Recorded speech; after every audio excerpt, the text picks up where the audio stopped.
This is WPSL Port St. Lucie. The views expressed on the following program are not necessarily those of WPSL, but you're encouraged to like and share them on Facebook. It's time for Issues and Answers in St. Lucie County. And for Mark Gotz, once again, is tonight's host, Michael Loeb. Thank you very much, Cliff. I am sitting in for Mark Gotz again tonight. And I want to thank everybody that's listening in and sees me out there in public and says, hey, I listened to you. I saw you on the YouTube. I think that's really great. By the way, just to let you know that the Tonight Show will be available on YouTube. Right, and all these shows that we've had all along, they're all archived. Go to WPSLTV.com. That takes you straight to our YouTube presence where all of our programs are archived. That's pretty amazing. Yeah.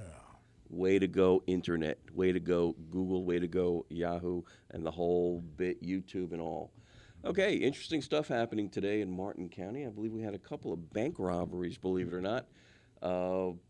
I think there was one in Hope Sound, one in Port Salerno. Might have been the same individual that pulled both of them off. Not quite sure if he's been caught yet. Now, obviously, it's news, and everybody gets excited when they hear it. But believe it or not, bank robberies are not as rare as one might think. Matter of fact, last year, I believe there were over 800 in the state of California, which makes, if my math is correct, a little over 2 per day. The reason you don't hear a lot about that is because most of the bank jobs, or most of the bank robberies, so to speak, I won't say bank jobs or else you'll think I'm one of I'm on the inside. But many of the bank robberies are just a few $100s, and they write that off. Banks tend to write that off as opposed to, putting in or putting out announcements because it's bad publicity. I mean, if your bank, the First National Bank of Piggy, gets robbed, you might take a hammer to that and then start putting your money in the mattress. I cannot believe we are in the middle of September already. A week past Labor Day, which means that my favorite holiday is right around the corner, and that would be Groundhog Day. Groundhog Day is my favorite holiday, and everybody always asks me, why is Groundhog Day your favorite holiday? Well, it's the best holiday. There's no race involved. There's no religion. There's no nationality. You have people that wake up before the sun.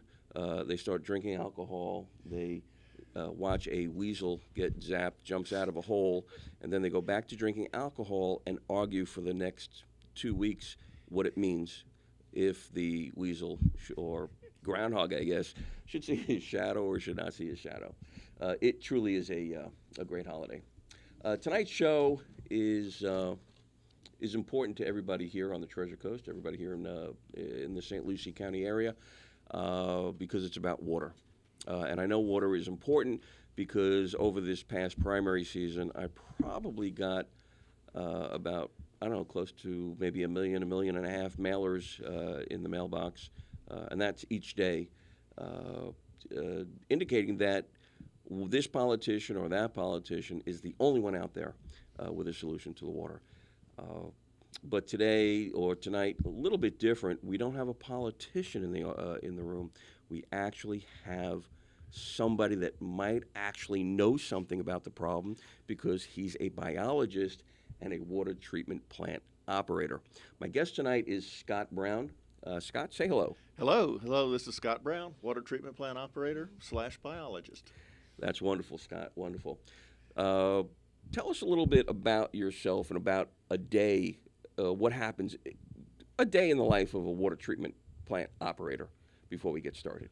Oh, that's easy. That's obvious. First thing you do is come in and make coffee and talk to all the guys. Just like every other job. Just like every other job. And there's a clipboard, and you pick up the clipboard and you take the readings for the start of your shift, and hopefully everything's normal. And if it's not, you got to call some people and do something about it, and keep all the levels and gauges normal, and do the routine jobs. One of which involves flushing fire hydrants, which I know you were interested in regarding the different types of chlorine. Yes, I think what you're referring to is a letter, possibly what you're referring to is a letter that the Utilities Department of the City of Port St. Lucie put out recently about free chlorine. It was rather a long article, and I read it, and I didn't have any idea of what they were talking about. They were talking about something about free chlorine, and I know that in city government, in any government, there is no such thing as free, so I'm assuming it's not chlorine that they're not charging us for. I'm sure when they talk about free chlorine, they're talking about some type of chemical makeup of the chlorine itself. Okay, there's a short answer and then the really long version. Well, we only have an hour. Okay. Okay, the short answer is free chlorine is the normal kind of chlorine. If you had pure water and pure chlorine and you put them together, that's free chlorine, and it's a fabulous germ killer. People didn't have chlorine until they discovered electricity, and they found out if you take salt and put a lot of electricity into it, it separates into sodium and chlorine. And the sodium makes sodium hydroxide, a super valuable industrial chemical. And you make bleach or hydrochloric acid or chlorine gas out of the other. But people added chlorine to water to get rid of odors. And the next thing we knew, people started living longer because it was killing germs that people hadn't even accepted the germ theory. Anyway. Now, is that a good idea, people living longer? Yes. Okay. Most of us think so. Now, they add fluorine to the water, which sounds a lot like chlorine. Totally different. Well, that's a whole different controversy. We'll save that for another week. Okay. But my teeth appreciate it. Or Okay. do they? Do they or do they not? I think so. Okay. I've heard all kinds of stories. But, okay. Here's the long version of the story. In 1960, a biologist working for the U.S. government wrote her second book, Silent Spring. It was very influential, and it said DDT was killing birds, which is true. In 1970, the EPA was created. Hooray Okay. for Tricky Dick. Richard Nixon did that. Remember, between 1960 and 1970, if you were an environmentalist like me, you were reading magazines, and every environmental magazine mentioned the fact that DDT was a chlorinated hydrocarbon. And by the way, in the 1970s, a lot of people were dying from cancer. So cigarettes came under suspicion, deservedly. Coffee came under suspicion, and it was studied, and coffee is found to be a mild stimulant. And then chlorine came under a lot of suspicion. And it was studied, and people were very suspicious of this powerful chemical. You put it in your water. People were doing it before they knew about cancer. And chlorine, it turns out, doesn't seem to cause any cancer. It's a fabulous germ killer. But remember, DDT was a chlorinated hydrocarbon? An EPA staffer. There's that word, chlorinated, right? Oh, yes. So an EPA staffer, when the EPA was first formed, said there's petroleum barges on the Mississippi River.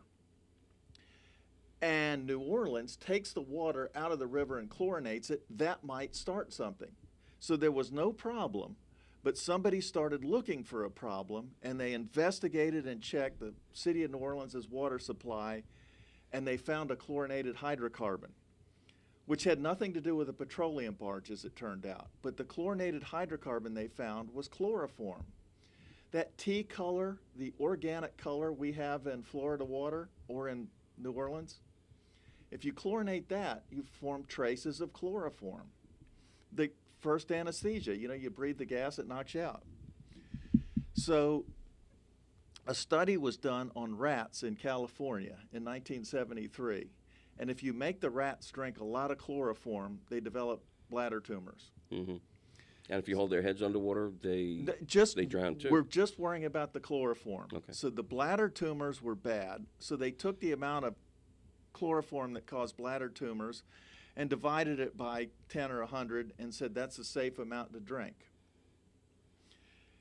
which came out to be something like 320 parts per billion. I guess the dose for a 180-pound man. So people adjusted the way they treated water a little bit so as not to get over that limit. Right. I talked to a guy, this was back in the early 80s. He said, yeah, we used to run our chlorine really high to make the water nice and clear, and everybody liked it, but that was producing a lot of chloroforms. So now they found ways to keep it lower.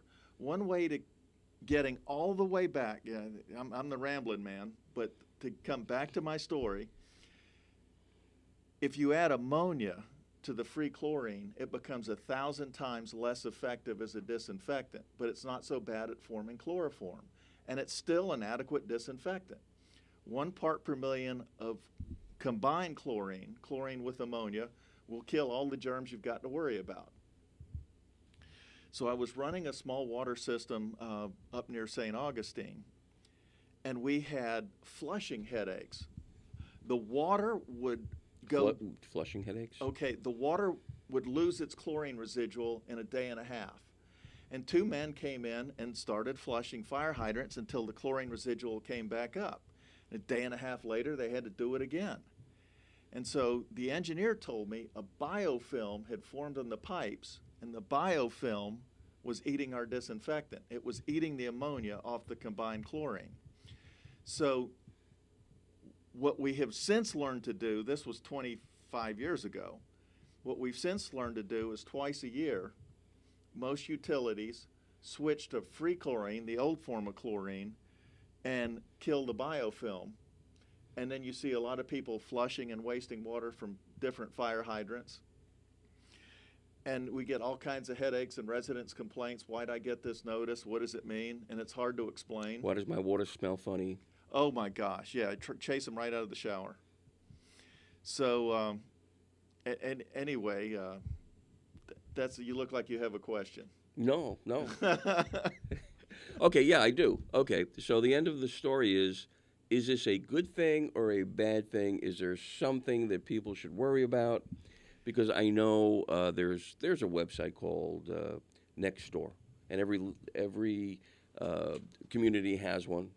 I live in the Torino area, and it's called Nextdoor Torino. And I imagine people that live in the veranda area have a Nextdoor veranda. People who live in wherever will have a Nextdoor.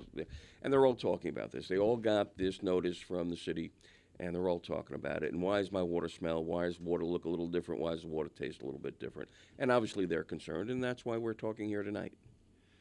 Okay, is it a good thing or a bad thing? I'm a little frustrated because I remember when we did it the old way, and I was happy. It didn't seem to be a problem. But we spent a great deal of money and effort to solve something that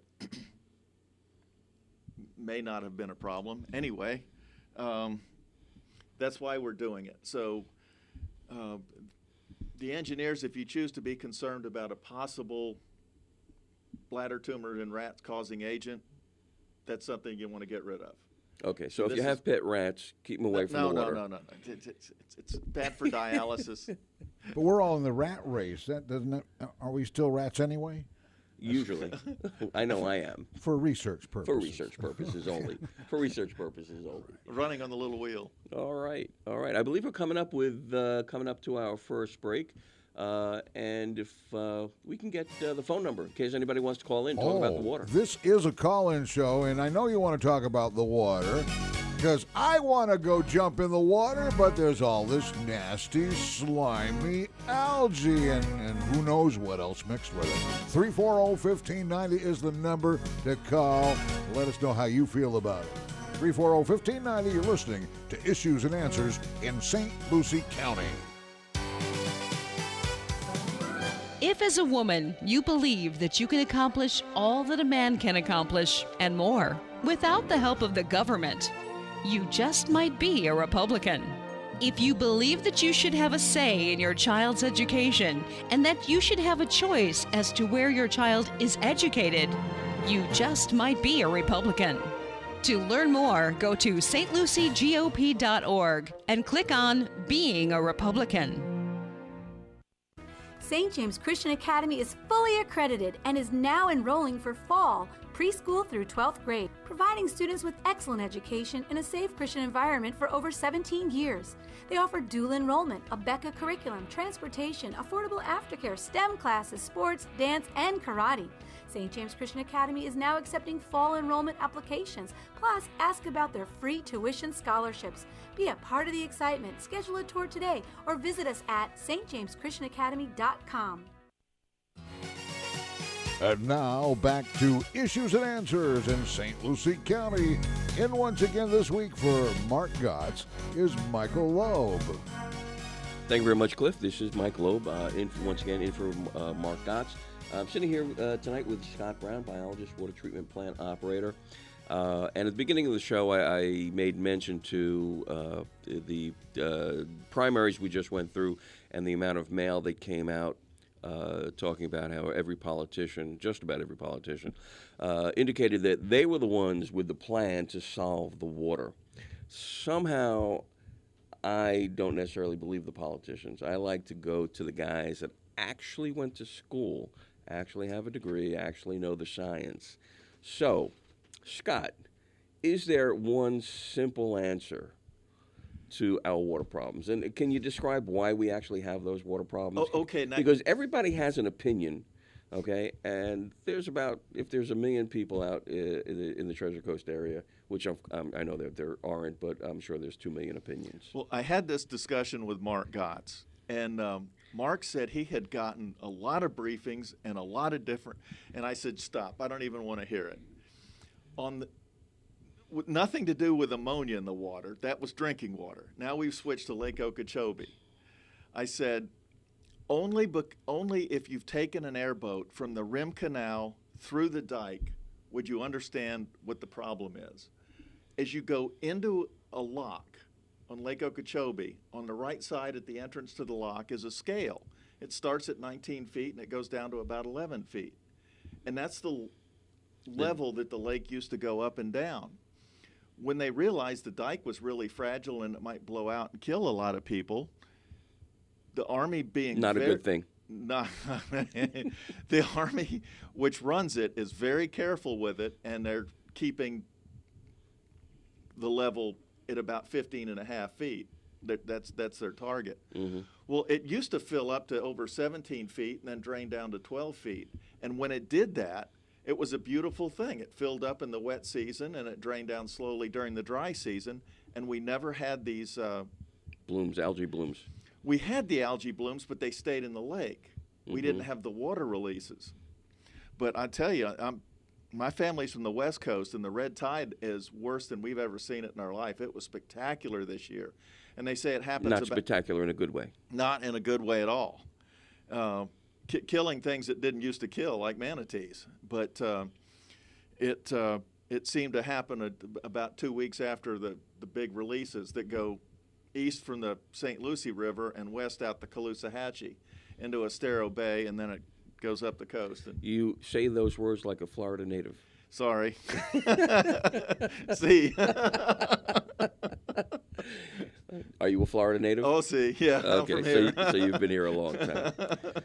All right. Now, the algae in the canals that come out to, the what do I want to say, Fort Pierce, the inlet. Okay.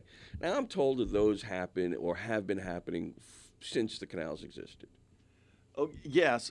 When I tried to tell Mark about blue-green algae, his eyes went rolling up in his head. But so I better skip that part. But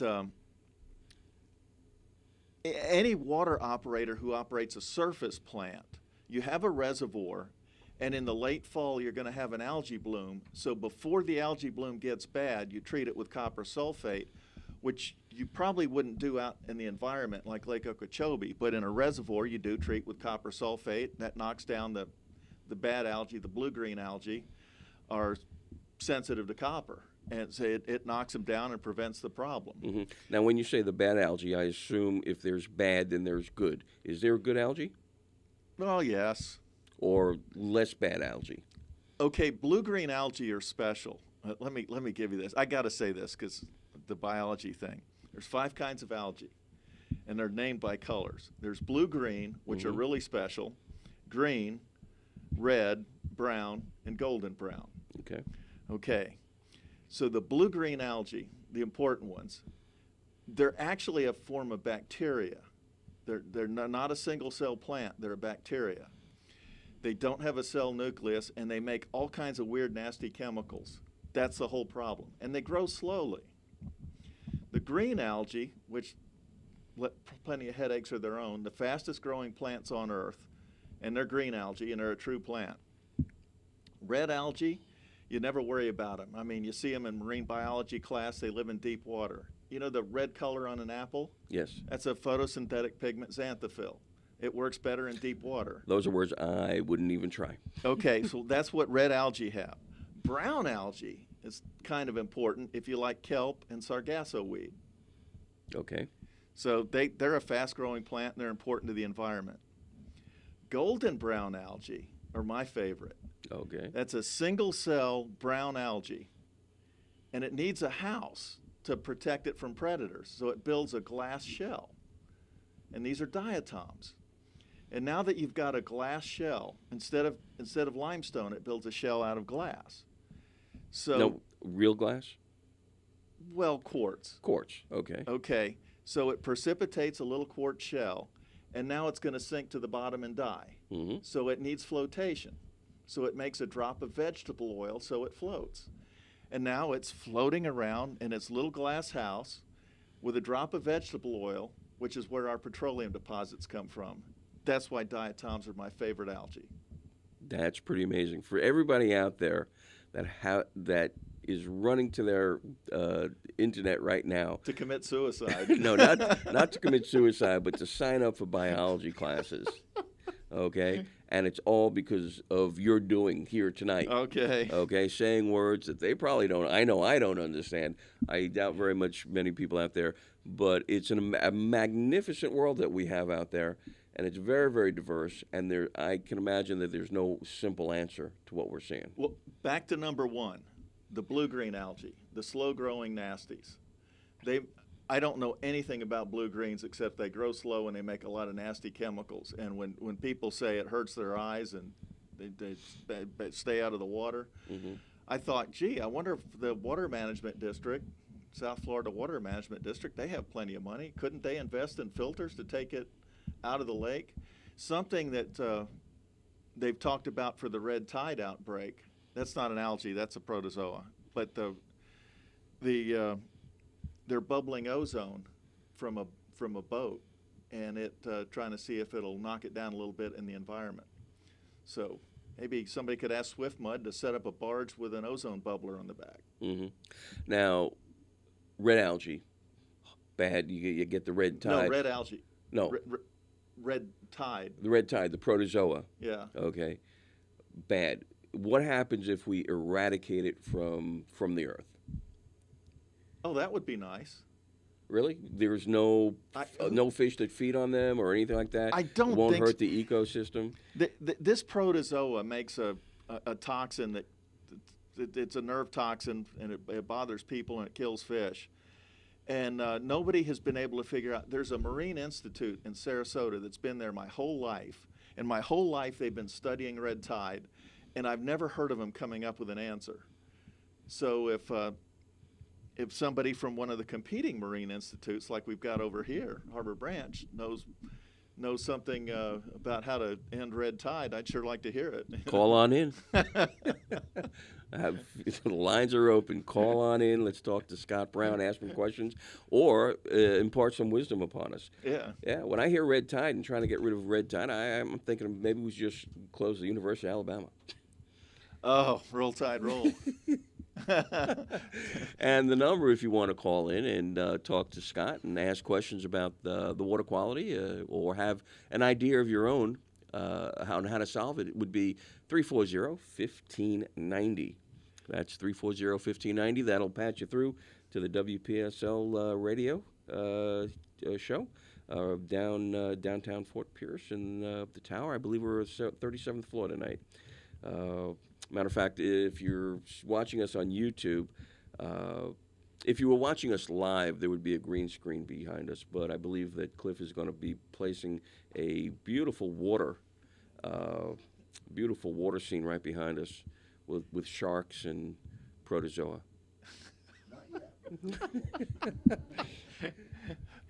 Oh, one of my first jobs, they had a microscope, and I gave the mechanics nightmares when I showed them what was in the water.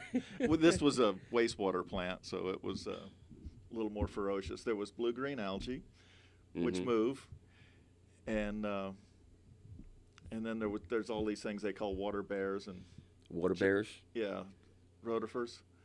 You're beyond me. But let's go back. Let's go back a little bit to the lake, okay? Because you said that it's 19 feet high, but we only let it go how high now? I Was it recently 14 read on feet? the internet their target is 15 and a half feet. The 15 Corps and a trying half to feet. keep it at 15 and a half feet. Okay, so let's assume there's 3.5 feet that we're not using. Considering the size of Lake Okeechobee, could you guess how many billions of gallons of water that would Oh, be? that's easy to calculate, and I'm not even going to try to do it right now. If you'd warned me, I could have figured that out. But it's a lot. I've got a calculator on my... I'm not even going to think about Okay. that. If I wouldn't be surprised if there was a contractor here who's involved with armoring the dike and would know about that. There's places. Have you heard of piping in a dike? A little trickle of water starts flowing through a dam, an earthen dam, Yeah.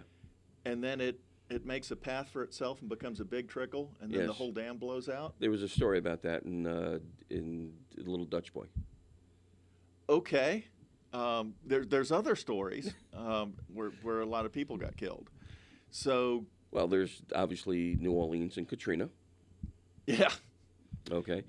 But you talk about, let's go back 8 or 9 years, 10 years almost, to the shovel-ready jobs. Why wasn't Lake Okeechobee and the dike there a shovel-ready job? I was wondering that. I was going to ask you that. I'm asking you. Well, maybe we have a caller who's a contractor who would know. But I mentioned the piping because when I was reading about that, they said they found some culverts that needed to be updated. The dike, you know the story. There was a horrible hurricane in 1928 Yes. that took out the old dike and a lot of people. So they built this new, bigger dike. And then it got enlarged, I think, in the 60s, making it more dangerous. But basically, drag lines dug a big ditch, and the dirt and mud from the ditch became the dike. So the ditch is the rim canal, which is on the outside of the dike on the north side of the lake, and inside the canal inside the dike on the south side. Mm-hmm. And which is the problem area? I'm not the person to ask on that, but I think if it blows out, Pahokee, South Bay, and Belglade would be in trouble. Mm-hmm. Mm-hmm. I think the southeast corner is the most scary. Right. Why the maybe you know, maybe you don't, why the thing about the sugar industry? And they call it big sugar, spreading money around, buying politicians, so forth and so on. The sugars on As far as I know, okay, that the sugar industry is south of the lake. where And the lake or the Everglades, where you want the water flowing through to get that natural filtration, is south. Water runs from north to south in most instances. So the sugar industry is south of the lake. So the sugar industry is in what used to be the shallow part of the lake. 2/3 of the lake was really shallow water, and they built a dike around the deeper water, and so that's the modern lake. But the lake used to be larger, and swampy marsh Everglades. I mean, it was hard to say where the Everglades started and the lake ended. It just blended together. And the diking reclamation allowed these muck fields to become a wonderful source for winter vegetables. And then the sugarcane industry came, I think in the early 60s is when the cane, the sugar started here, and it really took off. And they're politically very very active, right. but they're also big for the economy. But in terms of the water, I'm not mad at what the sugar does. Back pumping used to be a huge issue. Water would come out of the lake And according to the environmental magazines I read, there was back pumping from the cane fields back to the lake, and that would create algae blooms. Because because the sugar, if I'm not mistaken, maybe I am, we're only allowed to pump certain amounts of water south. I don't know anything about Sugar's water management, but there is a lot of strenuous water testing and water monitoring, and I'm pretty sure they're doing a good job. If they weren't, you'd see it. I think last year, 2017, there was some back pumping after the hurricanes, and that was the water management district that did that, I thought. And that's when we had a spectacular algae bloom a short time afterwards. So you can't blame that on poor old Big Sugar. Right. Okay, moving further down the state, we have the Everglades, the Sea of Grass, and then it kind of stops at what we call Alligator Alley. There's the water impoundments are blocked off. Instead of being a big natural water impoundment, like you said, Alligator Alley, and then US 41 is the older dam, and there's efforts to put pass-throughs under it, but I'd love to investigate what the politicians have done and what happened to the money, because they've spent billions of dollars, and I don't think it takes that much to put a pass-through under your road. But the water used to flow south to Florida Bay, and Florida Bay was an estuary where fresh and salt water meet, and it was very productive. Now it's a saltwater, not estuary, and it's not nearly as productive. Talk about the estuaries we have here where saltwater, freshwater meet. Oh, that's my favorite subject. I really go on a tirade about this. When I was a little kid in Florida, a guy asked my mom and dad if we wanted some trout. He went to the bridge and caught 48 trout. And what bridge is this? This is a bridge on Siesta Key, on the west coast. Now, the limit for trout, now I think it's 2, and there's a slot limit for how big the fish can be to allow you to keep them. Nobody catches 48 trout and keeps them. There was a lot more fish when I was a kid, and the population of Florida was 3 million instead of 23 million, or 20, whatever we are. When you had a town, and outside the town is pine trees and palmettos and orange groves and cow pastures, there's a lot of room for the rainwater, natural rainwater, to soak in and slowly trickle out to the bay. And the bay was 50-50 salt fresh for half the year. What happens now, the water's not polluted, but it's channelized. Every house has a road leading up to it, and a driveway and a roof and a stormwater ditch. And the fresh water that falls on the land, instead of sitting there for 6 months and trickling out to the Gulf or the bay, it rushes out. And so the saltwater, Indian River, becomes way too fresh, and then it's too salty again. Oysters and turtle grass and crabs and shrimp and mullet, all those things like about 20 parts per thousand, 2% water, 2% salt. Natural seawater is 3.5%, 4%. So if you could stay at half strength, 2%, you've got a lot of crabs and critters. Have you noticed that the stone crabs and the blue crabs have been declining every year since we can remember? Well, I don't know if they're declining. I do know that the price of them are going up if you want to eat them. If you try to open a stone crab or a blue crab restaurant, the catch is declining every year. Okay. I just hear that anecdotally. I'm not a crab market guy. Right. So is the answer to close the doors from immigration into Florida? If you plug up all the stormwater ditches, the fishing will be great and the mosquitoes will be horrendous. So you can leave the people here, but they'll need airboats to get to the grocery store. Right. And South Florida Water District, their main job was to take the water off your property and quickly? Well, from the not necessarily off your property, but from the developed land. No, that wasn't the water management district wasn't controlling stormwater. That's all. I think that's all done by local municipalities. I don't think the water management district. They were multi-county agencies to keep counties from fighting over water supply originally. I think their mandates changed a little bit over the years. Mm-hmm. Okay. I'm not an encyclopedia, so anything I got wrong, please don't sue me for. I'm sure we'll hear it.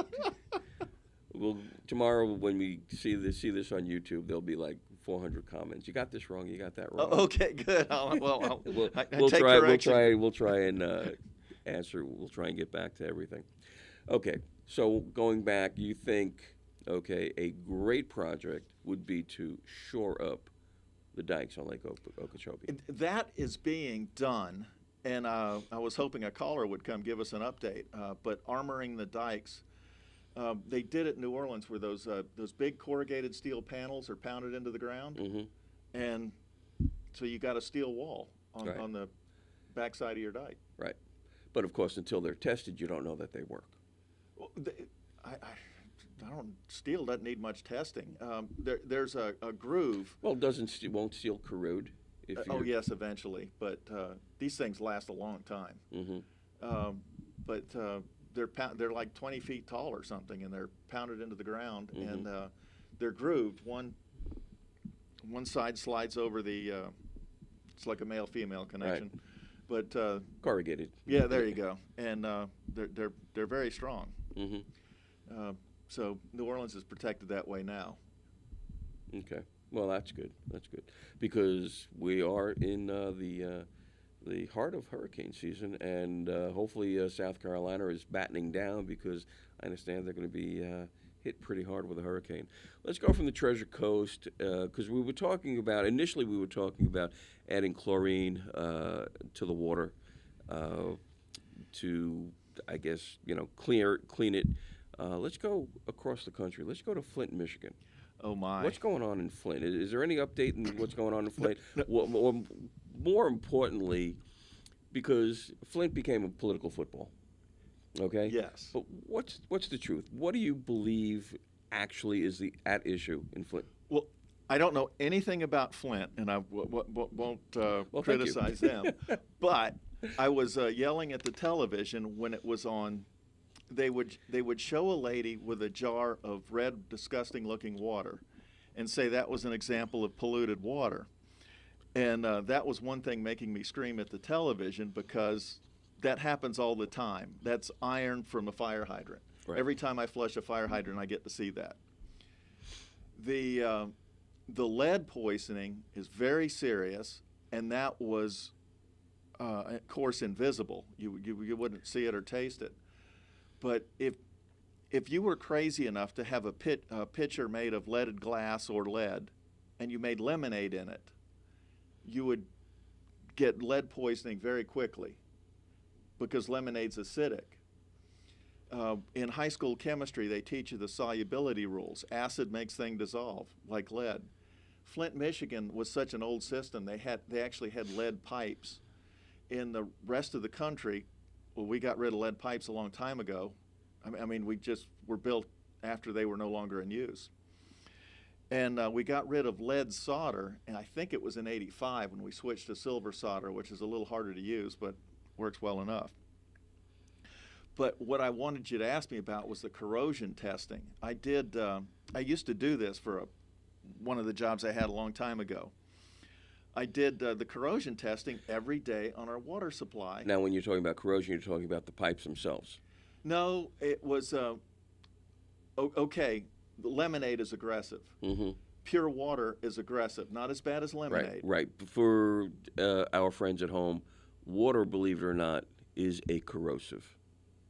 Pure water. Pure water. Is aggressive. And all you have to do to make it non-aggressive is raise the pH. Mm-hmm. Add a little sodium hydroxide, the pH goes up, and the water's no longer aggressive.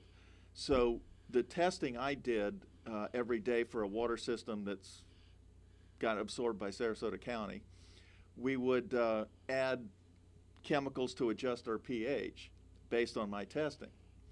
And I presume there was somebody in Flint, Michigan who should have been doing that and probably got laid off when budget problems hit.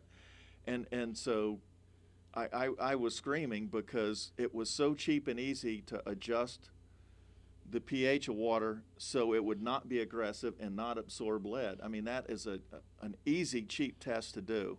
And the water company, whoever they were, the water company's overseen by, they said Flint. So the city of Flint, whoever they are, is overseeing the water department. And you've got a chain of command, and it's as strong as the weak link. Somebody wasn't doing their job. And it could have been all the way at the top. Well, let's say they did lay off this guy that was supposed to be checking the pH, and he didn't, and nobody checked the pH for 20 years. Well, that happened. No, but my question is, could that be corrected after the fact? Isn't that lead already in the water? The lead's, people have already drank the lead. Yeah. You can very quickly correct it if you get well, the I'm not talking about the people that have already ingested the lead. I'm talking about the water itself that still exists outside the body. In the reservoir.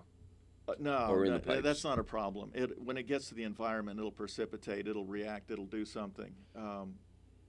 I wouldn't be worried if copper is a metal like lead. There was a neighboring utility that brought their water to me to test every now and then, but not often enough. A development had failed. So the bank was completing the development, and they didn't have a really well-staffed water department. So they did like you said. They checked their pH once and didn't check it again, and they thought it was good. And after about 15 years, all the copper water pipes had holes in them. So it's very expensive to replace the copper that's poured under your house or in the concrete slab. So they had to do that for not testing their pH. It's called the Langmuir Saturation Index. But you do. Are you writing that down at home? No, don't do that. But there's, anyway, they should have. It's very cheap to correct. It's a simple test to do, and it's very cheap to correct. And it's a shame it wasn't done. But they blamed it on the governor. Right. Who had nothing to do with the local water system. Right. Well, right now they're blaming outgoing Governor Scott on the red tide. Oh, that's unfair. We've had red tides before he was born. Well, I like to say nothing is ever as worse as what you currently have. No, nothing is worse than what you currently have, because the memory tends to moderate the bad things in life, tend to boost the good things in life. It's never been hotter than it is now. It's never been colder than it is now. My kids have never been worse than they are now. My job has never been worse than it is now. You're living in the present, so now is when you feel the pain. Oh, that's profound. Yeah. I remember a guy talking about the Great Depression. I became a cheerful optimist after that. Exactly. It could get worse. The poorest people we have in this country would be rich in many other countries around the world. Ooh. So I come from New York, for the people that can't tell from my accent. Now, in New York, we had water pipes that were made out of steel, whether they be copper, obviously we got rid of the lead pipes, but most of the piping in my house that I recall was copper piping. Moved to Florida, everything seems to be PVC. I love PVC.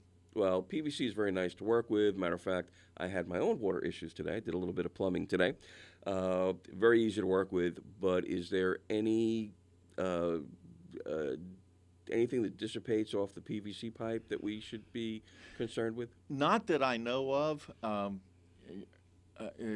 There's so much water volume, I'm sure it seasons, but I love PVC. It's great to work with. And New Yorkers, I can tell you, and people from the Northeast, Massachusetts, when they move to Florida, they complain about the water. I said, look, your water is delicious. I mean, it is. It's in granite. It's in sand. It's really low hardness water. Ours has been sitting in limestone for a long time. And that's what makes it, quote unquote, hard? Oh, yes. When you see people that have wells that you do their landscaping from the well water, you see the size of their homes with that nice orange water line on it. Iron stains. Iron yes. stains. Well, yeah, I've had this conversation before. Yeah, hard water means it's hard to make soap lather. So there's nothing hard about it, but it's got a mineral, calcium or magnesium, that kills your soap lather. Mm-hmm. And as soon as your water softener needs to be regenerated, your wife will tell you, because women are very sensitive to when the soap's not rinsing off the right way. But the iron occurs at kind of a shallow level usually. So when you see iron stains, that's a shallow well. It means they haven't dug deep enough? The well is drawing from where the iron is. And Mm-hmm. if you go deeper, you get down to the hydrogen sulfide.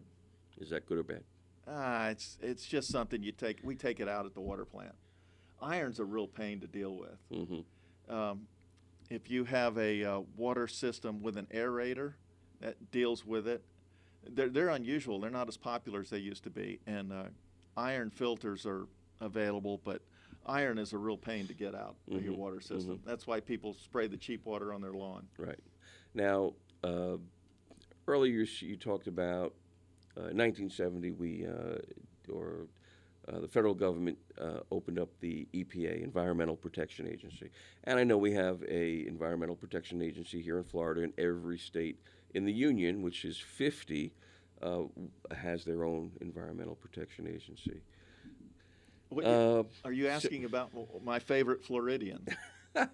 Well, they're there to protect us, yes? Oh, yeah. You know what a watermelon is. It's green on the outside and red on the inside. Yeah. That's what you call an environmentalist who really wants to shut down industry and modern life. There's a wonderful lady from Miami who went to University of Florida, like I did, and she went to I think she went to the Senate.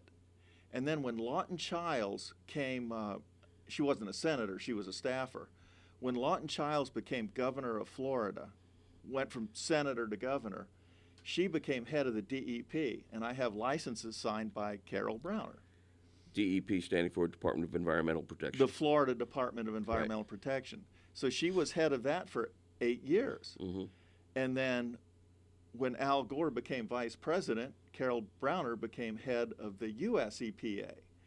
And that lady had a tremendous influence that's just not talked about in newspaper articles and magazines. Well, you're talking about unelected bureaucrats is really what you're talking about. She's an appointed bureaucrat. Yeah, she's unelected but appointed. And she is the one, the ammonia in the water, that's indirectly, partially, in my opinion, because of her being an old-time water operator. She cut the limit for THMs in half, and then she cut it. Trihalomethane is the trihalomethane is another name for chloroform. Okay. So to prevent the formation of chloroform, you put ammonia in the water. Which we learned in the first segment of the show tonight. But when you reduce the limit for THM by cutting it in half and then do it in a second time, I worked at a water plant that had to close down and connect to the city of Port St. Lucie. They could no longer meet the standards. The plant was built in '85, and it was abandoned a few years ago. Perfectly good little water plant. Mm-hmm. But it was just shallow wells and lime softening, and the shallow wells had some organics in it. And when you chlorinated that, you got THMs, and it met the old limit, but not the new lower limits. But Carol Browner, bless her heart, wanted to put alcohol in gasoline. She wanted to put oxygen in gasoline. So the reason we have ethanol in our gasoline is because of this EPA director. Well, I figured there must be some chemistry to look into, and so I researched. Did Carol Browner, graduate with honors from the Department of Environmental Engineering? And she didn't. She was an English major, and then she went to law school. So she had less qualifications to be head of the EPA than I did, which made me a little frustrated and jealous, I think. Could be. Could be. Now, realizing that here we are many years later, almost 40 years later, when you're talking about ethanol. We now know that it takes about a 1.1 gallon of gas to make a gallon of ethanol. Also, ethanol is much harsher on your engine, especially if you small engines, your lawnmowers, your weed whackers, and things like that. And I know that when I put Mike, you're talking about the big picture and the environment. This was a huge way to transfer a huge amount of money from taxpayers to corn growers. Well, yes, because of the government subsidy.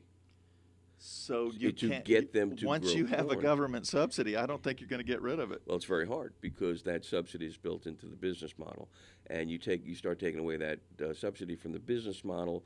You're going to have equipment leases that fail, farms that fail, because everything it counts on the price of corn being what it is, the amount of corn that we're supposed to be using, and the money from the government to supplement the actual market for the corn. Well, the corn farmers love it, and they have a lot of clout in Congress. Yes, they do. And is it any wonder that Iowa is the first, or one of the first, primary states? I'm sure that's not connected. They've always been first. I guarantee you it's connected, okay? Because Iowa, which probably has, I don't know if somebody can check me, 4 or 5 electoral college votes, somehow is, one of the most important primaries all because it is the first. That and New Hampshire. One of them is being a caucus state. But that's obviously talk for another show. Okay, so just to recap, because I know we only have a couple of minutes left, okay? For those people out there living in Port St. Lucie that are looking at this letter that they got from Port St. Lucie Utilities, nothing to be concerned about. Nothing to be concerned about. It's very good water to drink. Very good water to drink.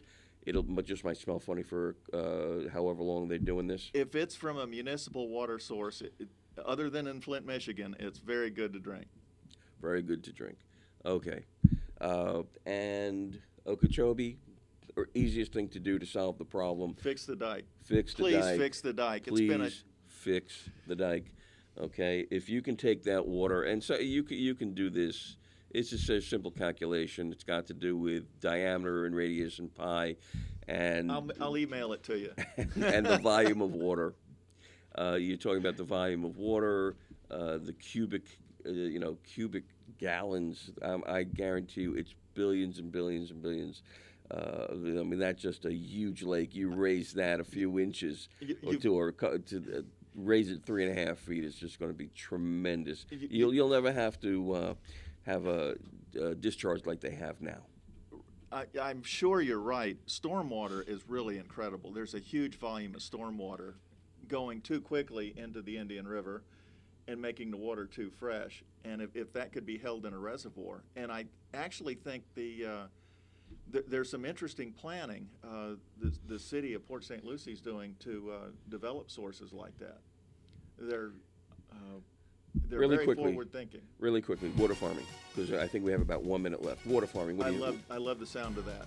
You like the sound of water farming? Yeah, the dirty water, the algae-laden water's coming down the canal, pump it out of the canal onto land, let it soak in and recharge the aquifer. Really. There you have it. Simple. Okay. Listen, I want to thank Scott Brown for being our guest tonight. Hopefully everybody learned a lot. I know I did. I appreciate him coming in.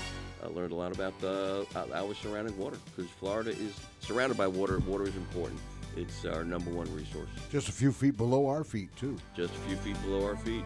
And that's why we have no basements here at the WPSL Tower. You've been listening to Issues and Answers in St. Lucie County. Michael Loeb in for Mark Gotz tonight. And, of course, a special guest. Hey, this is WPSL Port St. Lucie. The Talk of the Treasure Coast, celebrating 25 years and counting. It's 7 o'clock.